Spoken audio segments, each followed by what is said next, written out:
Marina Dufek nos enseña mucho a cómo podemos alimentarnos, cómo tenemos que alimentarnos, ¿no? Y hoy un tema muy importante que vamos a tocar, Mari. Sin duda, hay algo importante también, sobre todo porque aparecen muchas infecciones, así que está bueno.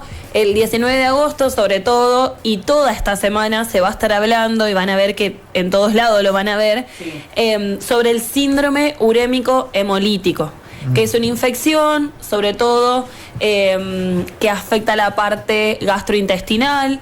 Entonces, para los niños, sobre todo los menores de 5 años, puede llegar a ser mortal, como así también en los adultos cuando afecta la parte del riñón.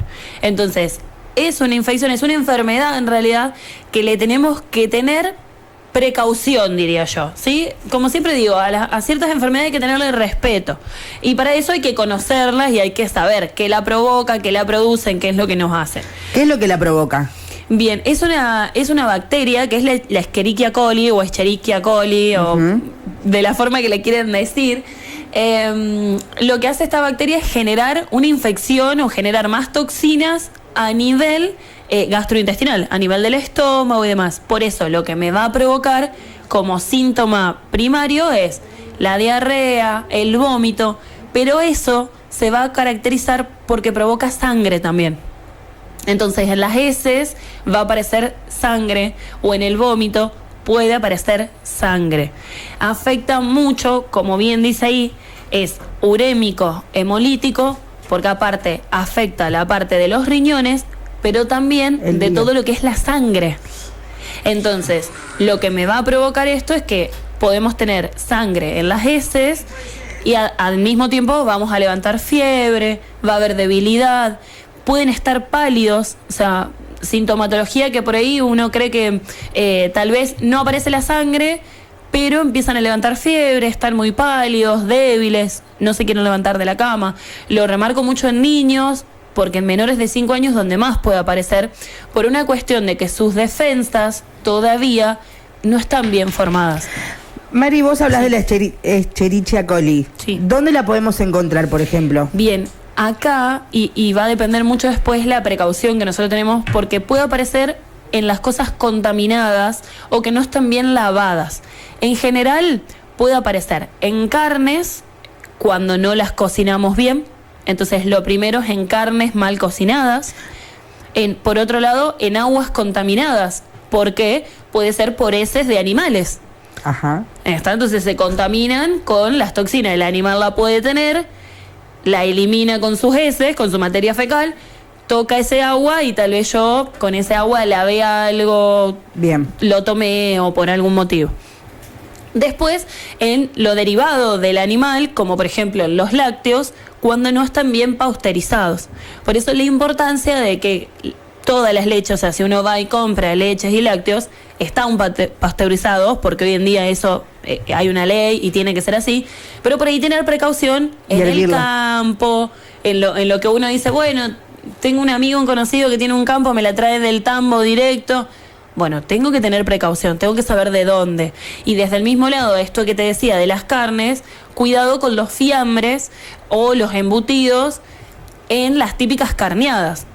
Se ve mucho, y esta época sobre todo es época de carneadas, donde, bueno, se va a una casa, tal vez no tenemos en cuenta bien la higiene y se prepara el embutido y no sabemos si no está bien higienizado, normalizado eso, no sabemos si no puede estar contaminado.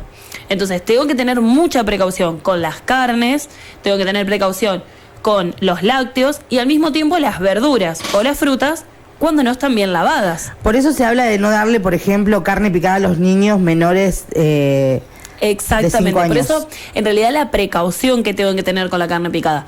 A los menores de 2 años directamente no dárselas. Si van a ser un poco más grandes, hasta los 5 años, tiene que tener una doble cocción. Por ejemplo, voy a hacer empanadas. Voy a cocinar esa carne picada, bien voy a cocinar el relleno, y después esa empanada va a ir al horno.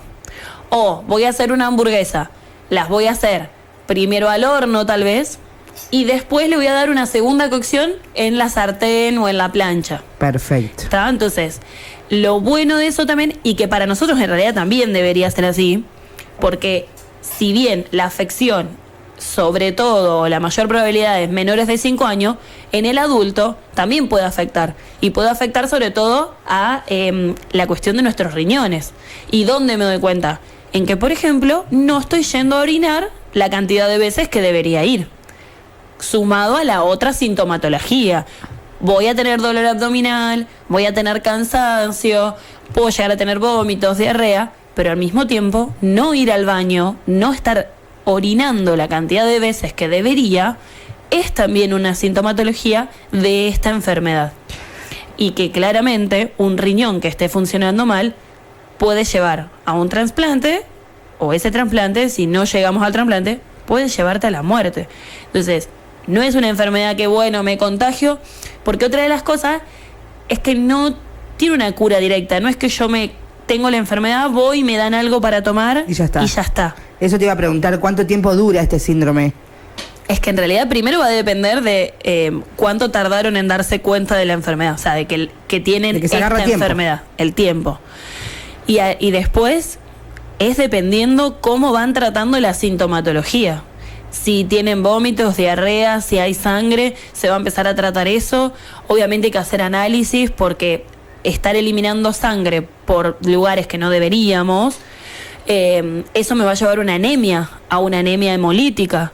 Entonces hay que tratar esa anemia y todo va a depender del tiempo que hace que yo estoy con esa anemia, de qué tan rápido pueden revertir esa sintomatología. Entonces, no te podría decir que va a durar 1 mes, 2 meses o no, porque muchas veces terminan internados y para revertir esto a veces están 1 mes, 2 meses internados tratando de revertir esto.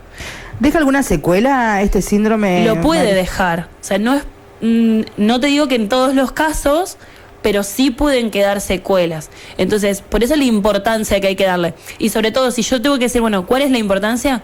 En higienizar. Primero lavarse bien las manos, con agua, que ese agua sea segura, sea potable, con jabón, o sea, no solamente con agua y con jabón. Al mismo tiempo, la contaminación cruzada en la cocina. No utilizar las mismas cosas para lo crudo que la carne, o sea, sobre todo la carne cruda. Entonces, tiene que cada cosa, o empiezo por las verduras, lo lavo y sigo por las carnes, o directamente tengo doble utensilio para todo. Entonces, eso por otro lado. Y después, todo lo que compro, primero, permanecer bien la cadena de frío. Lo último que se tiene que comprar si uno va al súper es lo que lleva frío, los lácteos o las carnes. Segundo, guardar bien eso en el frío, el hecho de la cocción. Y después lavar. Todo lo que se compre en una verdulería también tiene que tener un buen lavado. Y aprendan a, por lo menos, ponerle una gota, porque es una gota en un balde de lavandina, y lavarlo con eso.